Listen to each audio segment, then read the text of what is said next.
Since the day Ben was born, Kristine had this gut feeling that something was slightly different about her son. Whether it was his facial features being smaller, his reflux when he ate, constant eye infections, respiratory problems, ear infections, how small he was, or how delayed he was with all of his developmental milestones. This prompted her to start seeking answers. Her pediatrician would dismiss her concerns and simply say, "All children are different." But Kristine didn't agree and spent 2 years trying to find a diagnosis. Finally, when Ben was 4 years old, she received his genetic testing and learned that he had 22q. Once Kristine received this diagnosis, she felt an unworldly peace. She was thankful to understand what all of these different symptoms could finally be attributed to. This was the beginning of Ben and Kristine's 22q journey. Welcome to the 22q podcast. My name is Becky White, and today we have Kristine with us. Hi, Kristine. Hello. How are you? Good. Happy to be here. I'm so thrilled to have you on. I first met Kristine at our first 22q mom retreat many years ago. And then she came to the second one. And when we started this podcast, I just thought, Kristine's such a wonderful mom and I wanted her to share her story with you today. So Kristine, please introduce yourself and tell us a little bit about your family. Well, I am, that's like, what do you say? I like long walks on the beach. So I'm 44. I got married at 21. I married a high school sweetheart. We had 3 kids very fast, 3 in 3 years, and then waited a very long time and decided we wanted to have one more. And that was Ben. That's our choo-choo cutie. So he's 11. So my other kids are 21, 19, and 18. And Ben he's a blast. It's been the best thing that's ever happened to our family, but our family just likes to watch movies. We're super boring. I wish we were like hikers and stuff like that. My husband loves to dirt bike and rock climb, and he has all these hobbies, but then I just like movies. So yeah. What's your favorite movie? Oh, there's no way I could even choose. Like I know it's such a loaded question. Is like The Other Guys is probably the funniest comedy I love, because I love Will Ferrell and Marky Mark. Their dynamic is so funny. So yeah, I don't know. I love comedies. I don't do scary movies at all. Okay. What about where does Dumb and Dumber and Liar Liar stand on your? I know I'm the minority, but I don't love Jim Carrey. Oh, I know. That's it. Podcast over. It's over. Can't be friends. Calling it. No, everyone is entitled to their thing. Yeah. My husband loves John Candy and all of those classics. And I'm just but I like them, but they're not my favorite. Right. Yeah. I know. I think I just ended the podcast because I just said something that you didn't like. No, it's cool. I can accept it. My husband doesn't even like movies, so I have to be flexible. So what do you do for work? I'm a full-time student right now. I'm trying to finish my bachelor's degree. So nice. I've done various things for work, but right now I'm just a full-time student. So I'll graduate on April 28th. Yay. And then I want to find a job as a technical writer. So wow, nice. What would you focus on as a technical writer? Like, what is your interest? Well, you can really be in any area. Almost all major companies need a technical writer. So nice. I think I'd probably prefer to edit work than write my own, or interpret and then dumb it down, which is what technical writers do. I enjoy that stuff. So yeah, nice. Let's start with Ben, and let's start with the beginning of when, you already had 3 children, you guys wanted one more, and tell us about that journey when you got his diagnosis. Okay. So, it was really hard to get pregnant for us. And so we were super excited when we got pregnant, and the very first indicator would have been at my 20-week ultrasound, but my OB was on his way out to retire. So I believe that maybe he just kind of let it go. But Ben had a 2-vessel umbilical cord. And he did tell me that means generally all heart defect kids have a 2-vessel umbilical cord, but it doesn't always mean that they have a heart defect. So because his heart defect was fairly small, It was an atrial septal defect that was 2 centimeters, so about an inch. Because it was small when he was in utero, they didn't catch it. And he should have sent me to a cardiologist to follow up, but he did not. So we didn't have any idea. So Ben was born. He does have the facial features, the typical facial features. So when he was born, both my husband and I looked at him and thought, where does this kid come from? Because he was just different enough that our other kids had all been very similar. And so it was very odd. And then he just developed late, everything. And he had some oddities that I asked the pediatrician about, particularly how small he was, how tiny he was. It was very out of character for my other 3 kids were all very similar, had the same type of trajectory. So they all were very similar. And I asked my pediatrician about multiple things that seemed odd to me. And she always said, oh, well, all kids are different. And, oh, he's a boy. Or she always just kind of brushed it off. And I kept feeling like something was off and I couldn't put my finger on it. So the thing that really prompted us, or me, I should say, because I was kind of alone in that, the thing that prompted me to start seeking answers was primarily his speech. And then I didn't recognize it at the time, but everything came out of his nose. So he has a cleft submucous soft palate and VPI. And so I should have, I guess, if I could have pieced it all together and known what 2-2Q was, maybe I would have known, but I didn't know what it was. I had no idea. So it all seemed separate to me. Right. So you found out after he was born about the heart, correct? Well, we didn't find out until after we got his genetics back about his heart. Gotcha. Okay. And when did you do the genetics testing? So we finally did it. I spent about 2 years trying to get a diagnosis. I had Nancy Kaufman in Michigan, the speech therapist. I had her suggest to George. I had a neurologist here in Salt Lake suggest to George. And then I had a neuropsychologist in Salt Lake suggest, I don't remember what she called it, maybe veliocardio. Mm-hmm.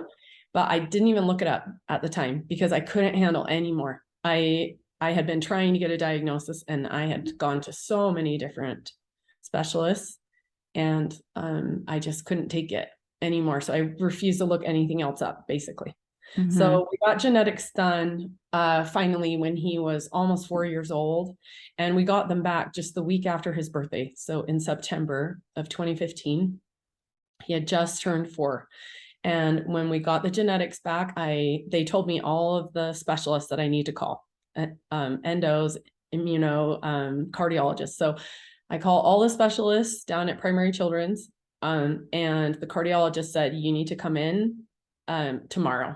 And so I went in the next day at 1:30 and they did an EKG and then they did a echo and they found the 2 centimeter ASD.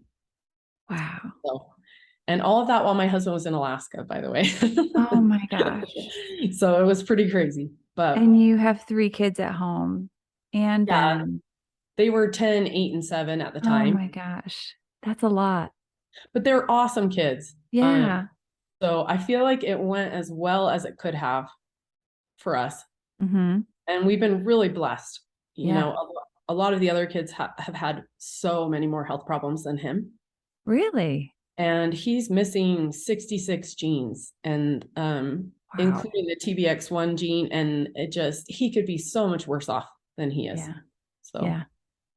So when you got the heart diagnosis and you got everything they were telling you, you need to see this specialist and this specialist, what were you thinking? What were you feeling?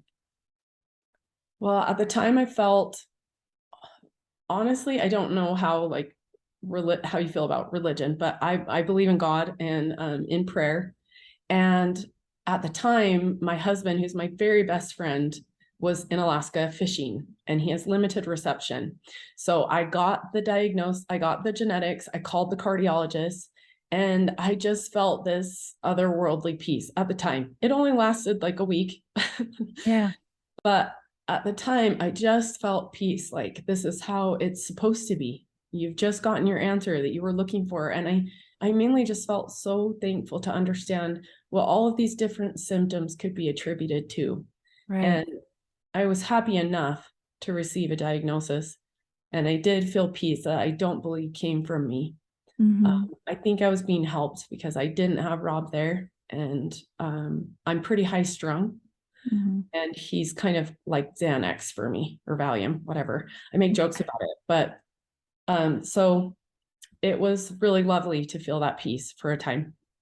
Yeah. And then after that, I just kind of dove into research, probably what we all do, and trying to figure out what life would look like for him. And I was so thankful when Rob got home that he had a different perspective than I did. That's what I talked about with Courtney Hayes at the at the 2018 retreat, was what I felt like was the best part was that I was worried about relationships, how his life would look with the relationships. And my husband immediately went to, how will he work? How will he live? How will he provide for himself? And so it was really awesome. We both kind of explored in different ways and then worked together from there on out to accept and, mourn who we thought he would be, and then just figure out how to move forward and what his life would look like with so many unknowns, really. There's so many unknowns. I don't know if you've experienced this, but I feel like at different ages, you sort of, you mentioned the word mourn, and I think that's a really appropriate word. You grieve different things, and I know that I've experienced that. I don't want to speak for other parents, but it's not that we don't love them. We adore them and love them, but it's different as a parent and a caregiver. Thank you for sharing all that with us. So your husband was in Alaska fishing, you said? Is he a fisherman? Yeah. Well, he fly fishes, but he goes every year. He goes every year for 2 weeks to Kodiak. Oh, and fish. nice. It's the salmon run, and then they go out for halibut in the ocean. So nice. It's a thing, family of 5 boys and a dad, they all hunt and fish. That's great. How was that first year of life for Ben? Well, you said you were quite questioning things and you noticed something that was off and you didn't have the diagnosis yet. What sort of things was he having trouble with, feeding or auditory, or what were some things that were kind of on your radar? So everything came out of his nose. He repeatedly had eye infections, which I looked at that list that was posted, and there's a technical name for it, strabismus, where their eyes are just constantly infected. That's how he was. And they would get all puffy, and it would look like it was a shiner, basically, which is what that means. He had a lot of ear infections. He had a lot of respiratory problems. He develops pneumonia very fast. His oxygen saturation drops for no reason sometimes, and particularly when he is fevering, it drops very low, and it's pretty scary. And then he was late with all of his developmental milestones. So sitting, walking, everything came late. Grasping, he has generalized hypotonia, or is that how you say it? Hypotonia. I think so. Sometimes these medical terms, it's okay, work my mouth over. It's fine. So he was just very slow to do anything, roll over, all the things. And all of that was kind of brushed off by the pediatrician as just being a different kid or being a boy and developing later. And then my other kids had actually had ear infections and tonsils out. And, each kid had something different kind of in their sinus region that was rough. And so it was very easy to just blow that off as well. So I didn't think about it. But he was totally nonverbal, didn't make very many sounds. And then when he was 2, 0 words. I think 18 months is when we first started seeing a speech therapist. And he could make sounds for sure, but he could not say really any words. So I don't think he said his first word until right after he was 2, 2.5. It was kind of crazy. What was that word? Do you remember? Oh, I don't even remember. Yeah. I'm going to claim mom. I'm going to claim mom. I think you should. Yep, mom. Here's mom. So the day he could tell me he loved me, even though it was hard to understand when he was 4, was a pretty epic day. Oh, it really is. Yeah. And especially with the other kids, I'm sure, like you said, they all had some sort of respiratory or nasal things going on. So yeah. It's kind of easy. Even the stuff coming out of his nose. My oldest daughter had reflux when she was a baby. And, she's neurotypical. My other three kids are all neurotypical, but yeah, it was pretty easy to just brush it off and just think, oh, he has reflux like crazy and Yep. just Mhm. totally overlook it, not connect everything. So, Yeah. but all the usual stuff, he had tonsils out and Yep. all those things. So once he's 4 and you got the diagnosis, were there any operations that followed? Was the Just heart the did heart the surgery. heart okay. Yeah. So we found out in September, they did the surgery in November.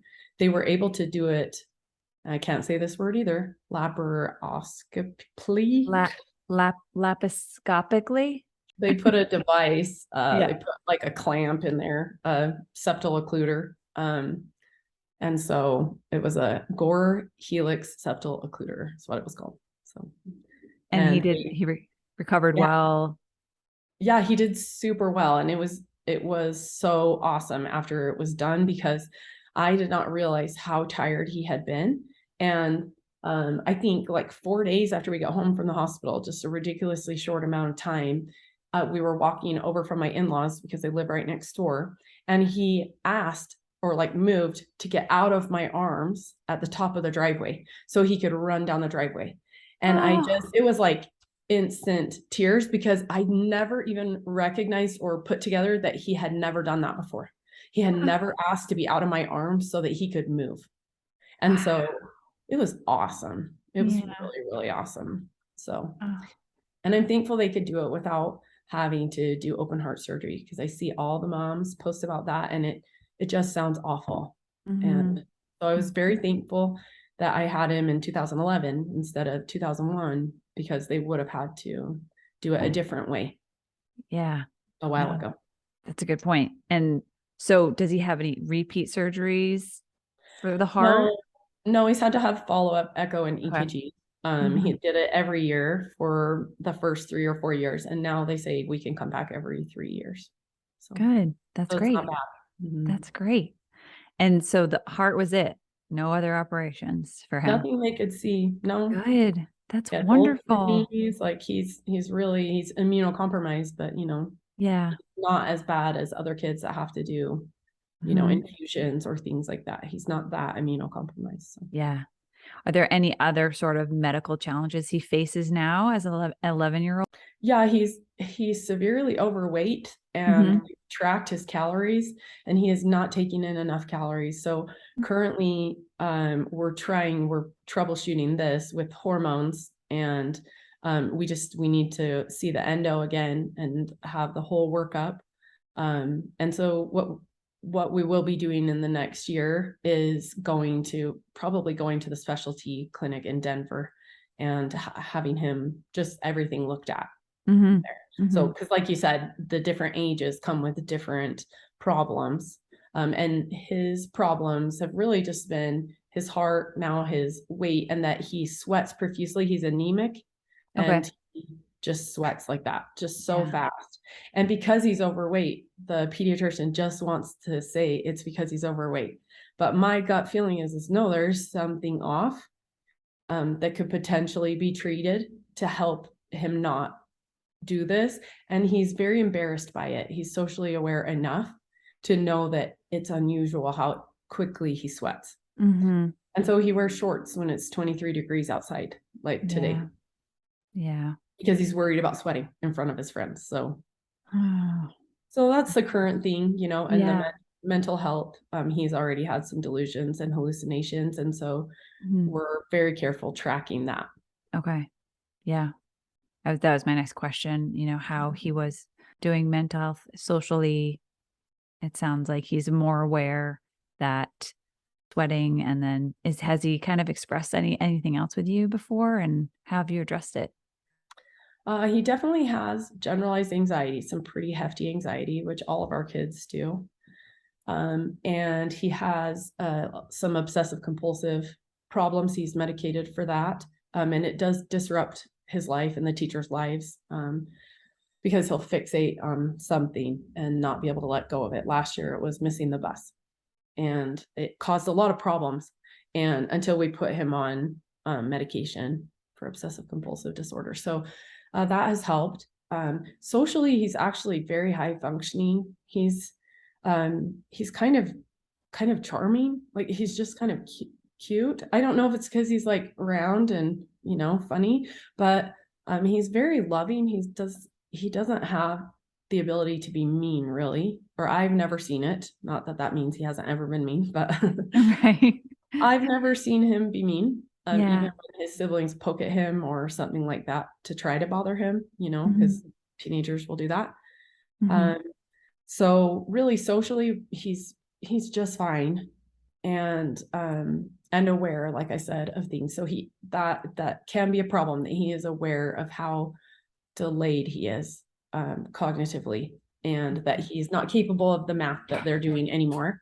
And so that's been a little sad, but overall, I think it's really beneficial that he's doing so well socially. Yeah. I hear you with the social emotional and the obsessive compulsive. My son, they just had an assembly last week on fire safety. Oh And no. now he asks, like, whenever we go somewhere, is there going to be a fire alarm? Are we safe? Mind you, my husband's a firefighter. Oh So dear. we have an extinguisher, we have alarms in every single You're like, bedroom. buddy, we are safe. We are on a first floor, like we can get out, we have egresses. So we are constantly reassuring him, we're safe. But yeah, to reassure him, nope, nope, it's okay. So Repeat over oh and over. yes. So when did you feel that it was time for that Ben needed a little bit more help and with his anxiety? So I would say in first grade, it was pretty obvious.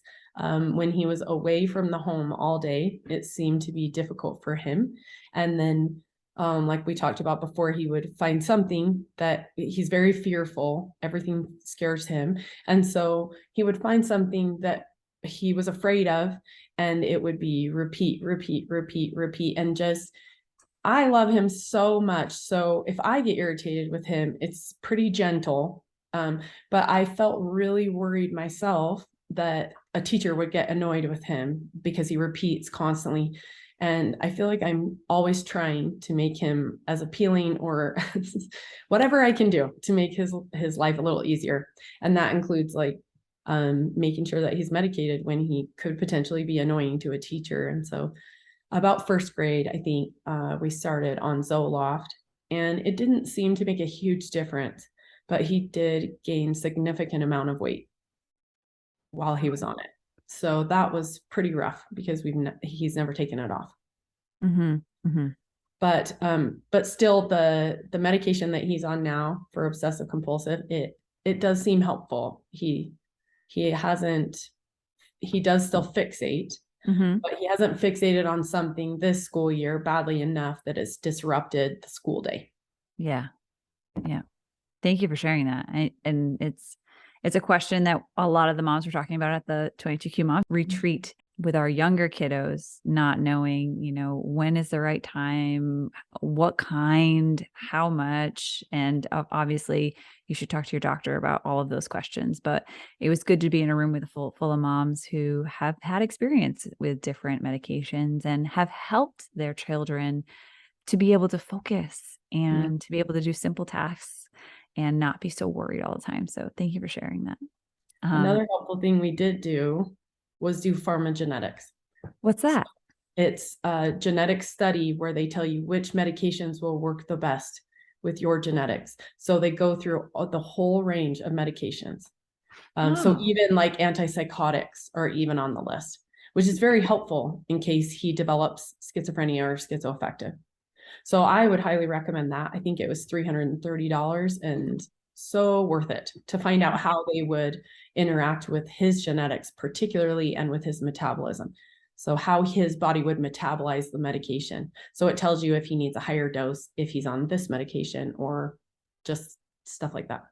wow. I've never heard of that. And is that through your pediatrician or is it through an online service? Like, how did you get it? How did you hear about it? I heard about it through a friend whose son was struggling with mental health as a teenager. She chose to do it with him. I thought, what a great idea.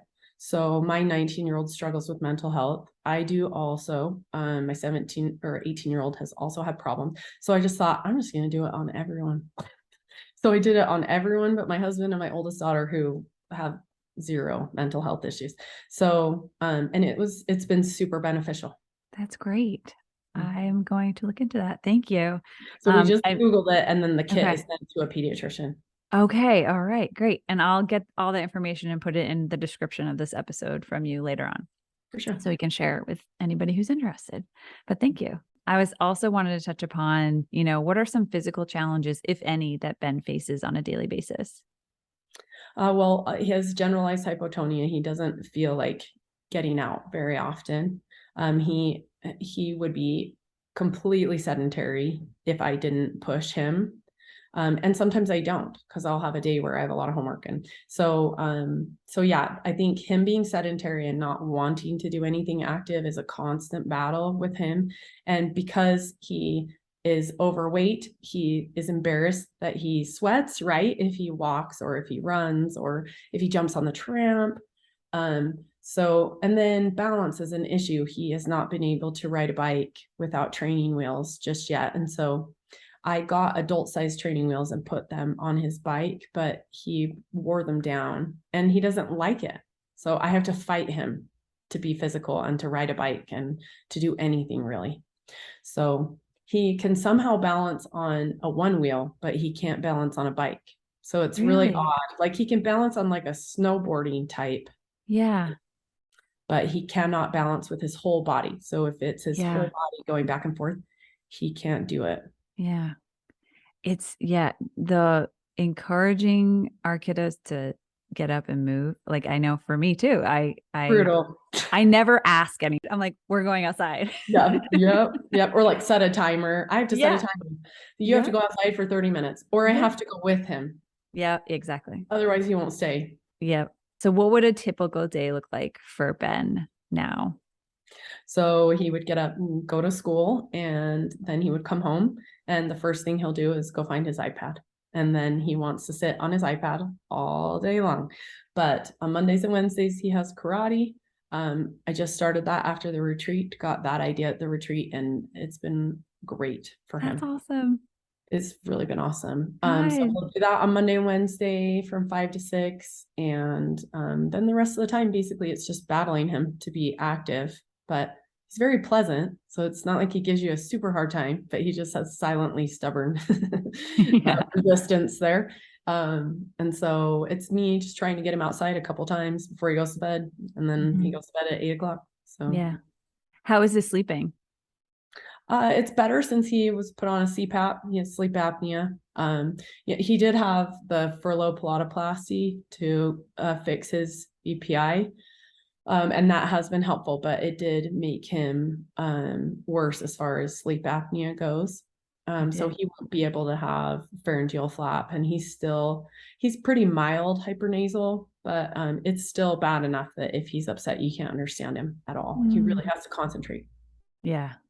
Yeah. But he sleeps well. I give him melatonin every night. I'm not sure if that's going to give him dementia someday, but I give him just a tiny dose, 1.5 milligrams, and he'll sleep. If he does not have it, he struggles to go to sleep, and he'll just wake up multiple times a night.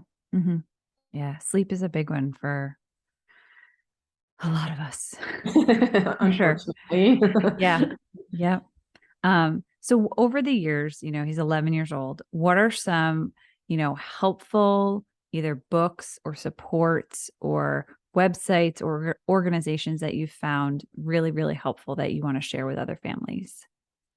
Well, the 22Q Family Foundation has been very nice, particularly for information sheets to print out and give to teachers, because no one in this area, I live in a rural area, it's tiny, no one knew what it was. And our school district is very accommodating. And so it really hasn't been a problem as far as his IEP goes. They even purchased Donna Cutler Landsman's book in the school district to have to reference for educating him. So that book has been very helpful, educating children. All the books that have been offered at the retreats, I've purchased all of them, and they've all been really helpful. I think The Abilities in Me was nice when I was trying to help him understand. He didn't understand what 22Q was or why he was different. And so the last couple of years we've kind of focused on that. And so those books have been very helpful, and the organization has been helpful. And then just the group on Facebook, listening to other moms, even when they're expressing their frustrations, I feel so much less alone. Mm-hmm. That like isolation of feeling like you're the only one going through this and you just want to make the right choice for your kid and you just want them to be happy and you just want them to be accepted for who they are. And having that Absolutely. group is amazing. It is. It's awesome when you don't have family that understand, or you need that resource. Mm-hmm. Mm-hmm. Absolutely. And at school, you mentioned his IEP. So he has an IEP. How did Yep. that process go for you guys? He had an IEP immediately before his diagnosis. So he was attending an early intervention preschool in our school district when he was 3. And so he's always had one. And it's honestly, I feel kind of guilty saying it, but it's been very easy. That's great. They really do give me what I ask for, even if they don't think he really needs it. And so he's always had quite a bit of help. And then, for instance, this year he's in 5th grade, and here that's middle school. So he has multiple teachers. And there's one particular teacher that's she has kind of a difficult personality. Like, she has struggled with another one of my neurotypical children just because she always had to go to the bathroom. Okay. So she's Yeah. kind of uptight herself. And she, even though I gave her the information sheet, she keeps doing the exact wrong thing to give him anxiety, like telling him he is obsessed with military, anything having to do with the military or war. So they found out they were going to go to Hill Air Force Base here for a class once a week for 5 weeks. And of course, he was completely over the moon, excited, obsessed. And she kept saying to him, because he's very repetitive in his questions, that he was going to be the first one to be sent home and he wouldn't be allowed to go back. And so, of course, he comes home crying, believing her when she's saying it as an adult that's frustrated and probably needs to grow up herself a little bit, truthfully, that because she's frustrated, she's kind of lashing out a little bit. And she doesn't recognize that she's really just making it worse, because he'll just ask more questions and more questions. And so I texted the woman over the whole school district for special needs, and she went and talked to the teacher, and they switched Ben to be with his first hour teacher when he goes to Hill Air Force Base, who is extremely kind and accommodating. She's his math teacher currently, and he really struggles with math. She's the perfect person for him to go with. And so they sent him with her, and it's been completely fine. So it's a very accommodating school district. I've never struggled with the IEP accommodations at all. What did you do when Ben came home crying? I was confused because he doesn't, he's not like a neurotypical kid. You can't have a conversation with him where it's just like A plus B equals C. It's just does not run in a linear fashion. You're kind of just all over the place trying to understand exactly what his point is. And so truthfully, I was a little confused. I didn't completely understand it until 2 days later, his best friend Zeke came over, who is neurotypical, and he's in that class. And he told me, said, "Kristine, Matt is being mean to Ben. Let me tell you all the things she's saying." And that's when I texted the head of the special ed over the school district, because then I understood what had happened really. Because no matter how many times I rephrase with Ben, and I'm sure your son does this as well, you rephrase so many times to try to get the context or like the background of what they're saying, and you still can't get it, and I'm an intelligent human being, and I cannot understand sometimes what he is talking about. So yeah, so it was very helpful to have another child tell me what was going on. Good times, right? I seriously wanted to like egg her. She lived like 5 doors down from me. I was so close to knocking on her front door. My husband was like, "Calm down, Chris." Like, he's just like, "Relax, it's fine." My blood is boiling right now. I know, right? There's And nothing like our kids to make I'm us trying to flip find a the right switch. words. Yeah. I'm trying to find the right words. Sometimes people have bad days, but that is no excuse for treating your son that way. I'm No, sorry. adults need to be adults. Yeah. When we were trying to teach our son like consequences. It was very difficult because Rural area, like I said, yeah. graduating classes of What's like 60 kids. It's called Wanship in Utah. It's okay. up in the mountains, kind of past Park City. We don't even have our own zip code, and there's only one stop sign here. So it's very tiny and very rural. The school district is just one elementary that's K through fourth, and it has the Head Start in there too. And then middle school, fifth through eighth, and then high school, ninth through 12th. And that's it. Like the kids you go to kindergarten with are the kids you graduate with. And how big are the classes? Oh, they're tiny. They're like 18 kids a class, and there's usually 3 or 4 in a grade. Wow. Wow. Okay. So we're talking rural. Yes, totally different world. Yeah. And like down in Salt Lake in Utah, you know. Yeah. Mm-hmm. So we wouldn't have these advantages if we lived in a larger school district. But because it's so tiny here, I have access to everyone. I know all their phone numbers. Right. So if they're even moderately scared of you, they're going to give you what you ask for. Exactly. That's wonderful though. I haven't met someone that has that. So that's nice. That's good for Ben. It's a huge blessing. Yeah. Yeah. Good. What do you think has been the biggest struggle for you navigating your son's 22Q? Oh, I battle with mental illness myself. And so the mourning process for me seems to be ongoing. It's I feel so bad for him that he can't have a typical life, that I don't know if he'll be able to get married. And he talks about having kids and his family and what pets he's going to have all the time. He wants so badly to have a family. And so that has been the worst part for me. Just the ongoing mourning process. I have a tendency to plan on worst case scenario because I have anxiety. So for me, if I plan on worst case scenario and I'm not disappointed, then that's better. Where my husband is much more like, don't make up your mind about your child, focus on hope type of a person, which is beautiful that he's like that. And it's great that we're kind of yin and yang in that way.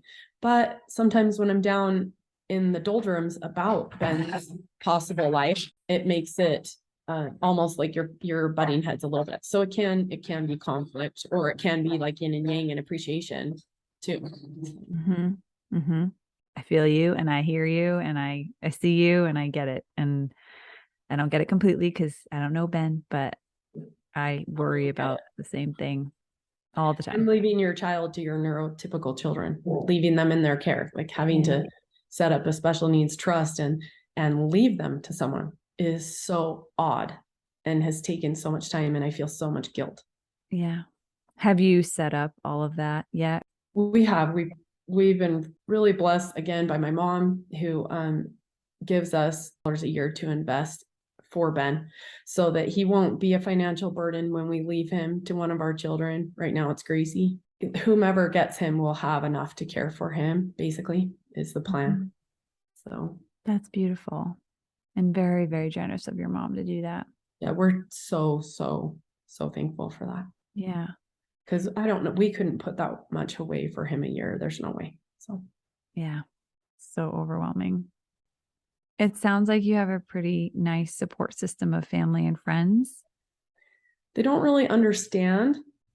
They can't understand. That's what my husband was saying last night is they can't understand because they're not around him all the time. So they don't really see the anxiety or deal with the compulsive behavior or obsessions or repetitive questions.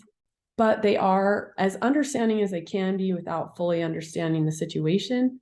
That's how they are. And my mom has always been very generous with financial. She's not so good with giving time, but like the finances, she's happy to help. So when our kids are away from us and they have experiences that could be hurtful or painful or uncomfortable, it's like someone ripped your heart out.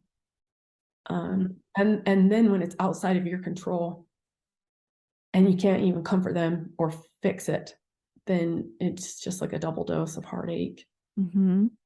So, and I know you've experienced that too, maybe not the exact same thing, but we all experience that with all of our kids, whether they're neurotypical or like our kids, kind of disadvantaged because they already struggle with so many things.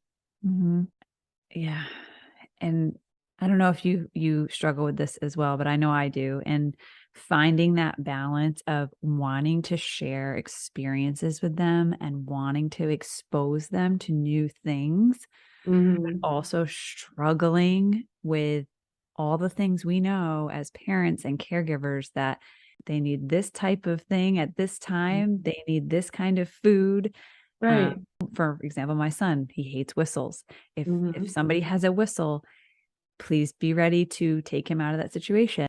It's a hard balance of exposing them to the world and sharing these awesome things with them, but also just navigating all the other stuff Yeah, on we're top. walking a tightrope. That is a great analogy. And Yes. an authoritarian parent would say, like, he just needs to hear more whistles, because they think you can gut out anything. That just really means, I believe, if that's a person's response, they just really have not experienced someone like our child. Mhm. Mhm. So when they would, I think if that child came into their life, they would probably react the same way as we would. It's just they have not experienced it. Yeah. Have you found that friendships have changed? Yeah. My most important friendships, no, it did not strain them. Yeah. Yeah. Well, good. And what sort of advice could you give other families that are listening? I loved what the woman said at the retreat. Try one more thing. So sometimes I have a tendency to bury my head in the sand. Mhm. It took me a really long time to apply for state services for him, which has a 7-year waiting list here. Just about, I think the last time I looked on the state website, I was like number 1,132. This is where Ben is at, waiting on the wait list, right? And I should have applied 4 years sooner, but I buried my head in the sand. And I felt like that advice was some of the best advice I've ever received because it felt incremental and it felt doable and it did not feel overwhelming to me. The thought of trying just one more thing. And that's why I came home and I signed him up for karate. And he has been so happy, like having his own thing because he didn't. Because my neurotypical kids were all in high school and so involved and all in different sports that I haven't really done lessons with him like I did with them. They did tumbling and piano and dance and basketball and volleyball and all the things.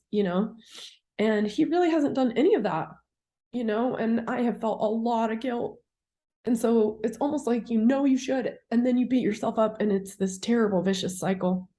And so I would say they have potential and they can surprise us.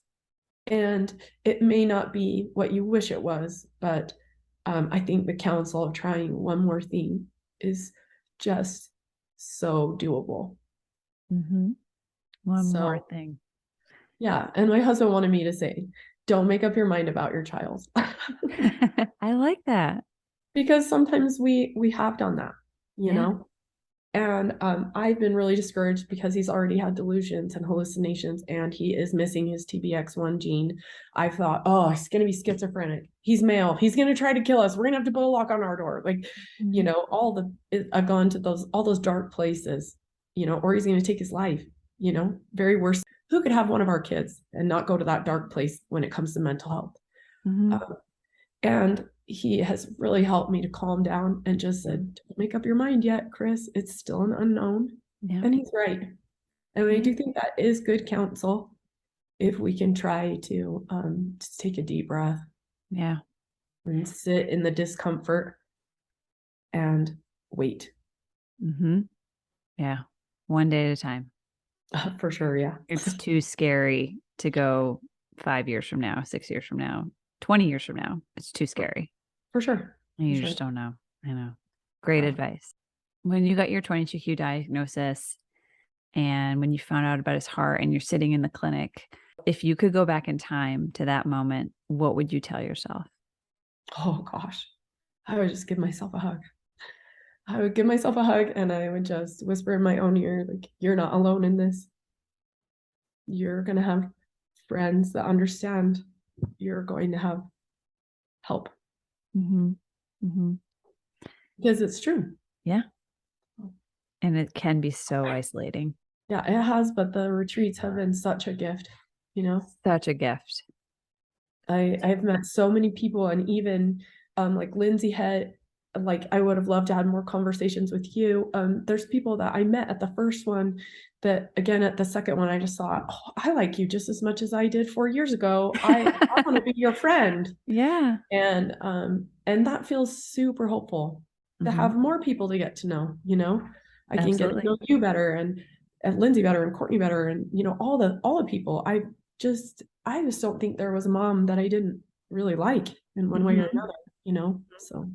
I think that the 22Q Family Foundation is planning on doing another one in 2 years. So please stay tuned for that. And if you don't follow them on social media, you can find more information there. But yeah, it's just a wonderful way to connect, rejuvenate, and also learn a lot about our own self-care, mental health, and taking a moment Yes. to breathe and to reflect and to connect with these other moms. So yeah, it's good. And what has Ben taught you? Oh gosh. I am just a better person. Our whole family is. My oldest daughter is applying for her master's degree right now, and it's speech language pathology, and that is 100% because of Ben. She loves those kids. She has so much compassion and empathy, and we all do. When I say this about her, I mean it about Rob, about Gracie, about Avery, about Brody. Our home is so much more peaceful. We have to moderate our tone because he is so sensitive that if your tone sounds even slightly irritated, he backs up and ducks his chin and cowers, right? And I don't even sound angry. It's so hard for him. We're definitely more moderate in our emotional responses. We are more adult, and allow him to be who he is and understand that that's who he is. We are less judgmental of other people. I am so much less judgmental of other moms. I think anything goes at this point. If your child is a mass murderer, like, I'll give you a hug. I'm sorry for you. I just think he's made us so much better, so much more patient. We're all calmer. And also it gave me this whole other level of empathy for everyone. I feel like I can see that everyone has hard stuff in their life, whether all of their kids are rocket scientists and neurotypical and phenomenal.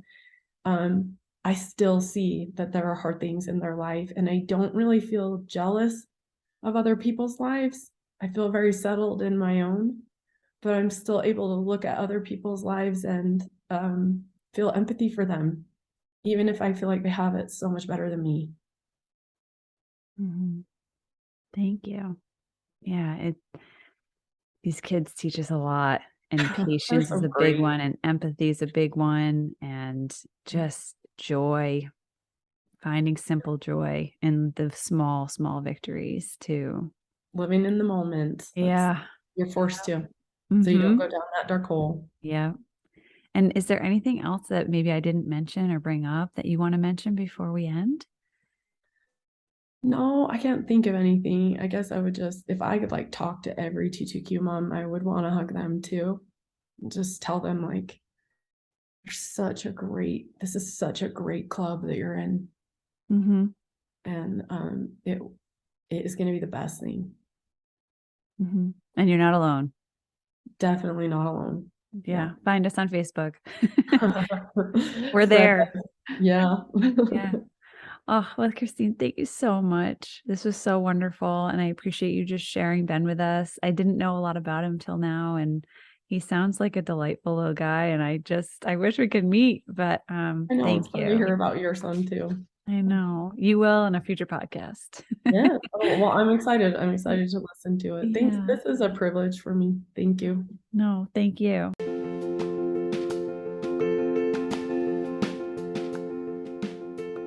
Thank you, Kristine, for sharing Ben with us. He sounds like such a wonderful, sweet guy, and I wish you all nothing but the best. And for anyone that would like to contact me, you can reach me at 22qpodcast@gmail.com with any questions, concerns, or if you're interested in being on this podcast. Until next time, thank you again Please share and subscribe wherever you listen to podcasts. And never forget, 22Q family, that you are not alone.